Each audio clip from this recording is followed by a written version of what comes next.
I get the sense that you like stories that they kind of push the envelope and they're a little different, but have you ever written something where you wrote it specifically to be commercial because you knew it would sell? Yes, actually, I wrote a couple of scripts specifically to be commercial, but it also, strangely enough, was pushing the envelope, but I really wrote it to be commercial. It's a script called Memoirs of a Virgin Whore. Nice.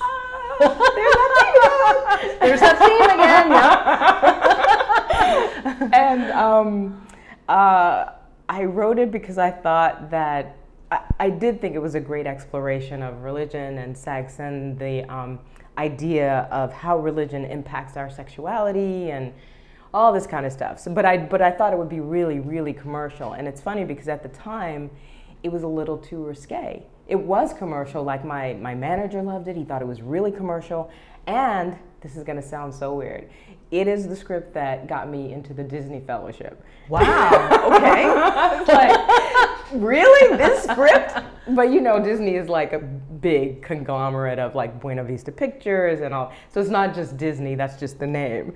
Sure, sure, right. I was like, yes, I got into the Disney Fellowship for Memoirs of a Virgin Whore. So, but yes. So your question, push the envelope. So did you write something to be specifically commercial, and how did you feel about going for that market, knowing that you do like things that are really that expose a lot of truths about people that maybe some of the commercial stuff is they can't handle that? Yeah.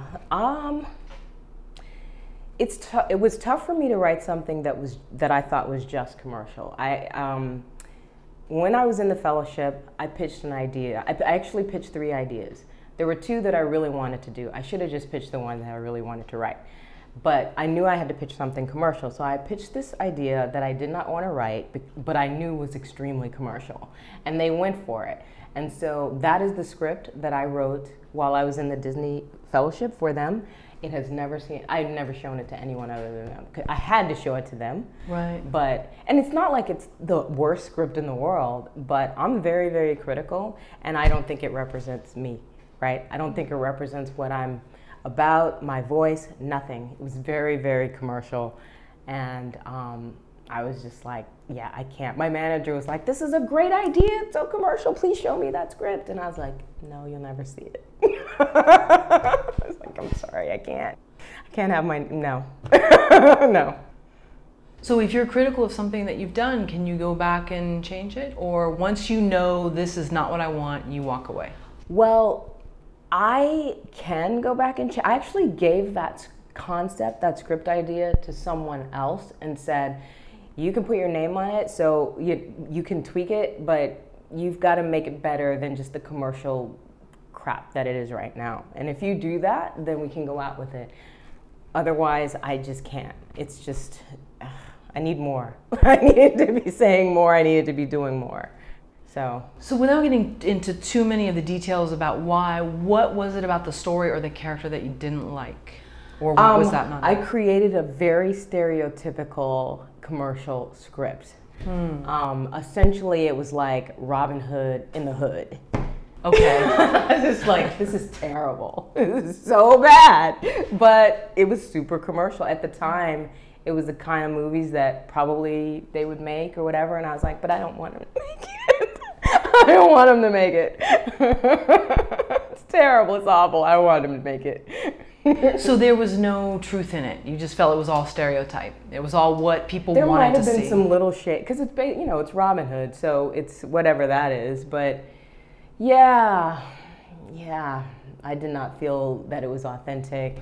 It wasn't I couldn't. You couldn't? Yeah, it wasn't true. Yeah, it wasn't truthful. I'll just go with that. It wasn't truthful. It was just very marketable and commercial. And aside from your agent, did other people say you should do this? Oh yeah, there were a couple of people who wanted to read it. I want my best work to reflect me, and I want to put out stuff that I want to see, And I felt like, which is why I wrote memoirs, I can be commercial, but it still has to be real and authentic and represent me and my voice. I don't just want to put anything out there. And actually, I had an agent at the time, an ICM agent, and she wanted me to write more of stuff in that realm. She never saw that script, but she knew about it. Huh. She was like, can you write more of, and I was like, I'm never going to write more of that. Wow. And what actually attracted her to me was the memoirs of a virgin whore. And I was like, but this is why you signed me. Why are you trying to get me to write this other stuff? This is why you signed me, because you liked this script, which is my voice. Why are you trying to get me to write this other stuff, which is not me? And the answer was? Because she thought she could sell it. So, I mean, and she's not a bad person. She's just an agent. No. Yeah. You know what I mean? Oh, yeah. And so, you know, we ended up parting ways. Yeah. You know, you have to make a choice sometimes. And there is a line. I mean, you can balance it out. You can still be commercial and real and all that kind of stuff. But there is a line. You know, you have to sort of finesse that line. Like Juno. Yeah. I would say that's something that pushes the envelope, but then it's commercial enough. And it's commercial. You know, because she's a likable character. Mm-hmm. You want to see her win. Yes. And she's not, you know. I mean, and there's that other thing. I mean, with minorities, you know, there is, I don't even know if we call it a burden or whatever, but there is that thing where images matter. Yeah. How, you know, and, you know, I feel like you do have some responsibility for what you, not that there's something for everyone, but especially at that time, there wasn't enough other stuff to be putting that out there. We're trying to grow, you know.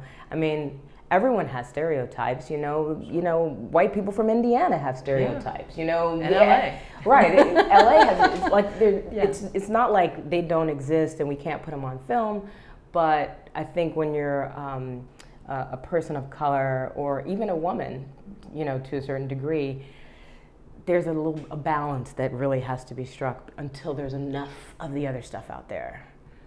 You know, when there's enough stuff, then you can put that other stuff and we can laugh at it. Sure. But when there's not enough of that stuff, then that's what people think it is. So you didn't want to be contributing to that, right? Interesting. Okay. But I did know it was commercial. So I was like, you want me to, this is commercial, yeah? Okay, and I know that's what you, and I was like, no, but I don't like it. Sure. I mean, and let's say for like Legally Blonde, that's definitely a stereotype there you go. That's acceptable. And she's quirky, but she's still commercial enough where she's not that. You know. And she had a twist because on the surface she seemed a certain way, right? But we also saw that she had a bottom and levels, and she was actually super smart, right? And had a soul. Sure, but people only saw her as like this doll, right? Sort of, yeah. Exactly.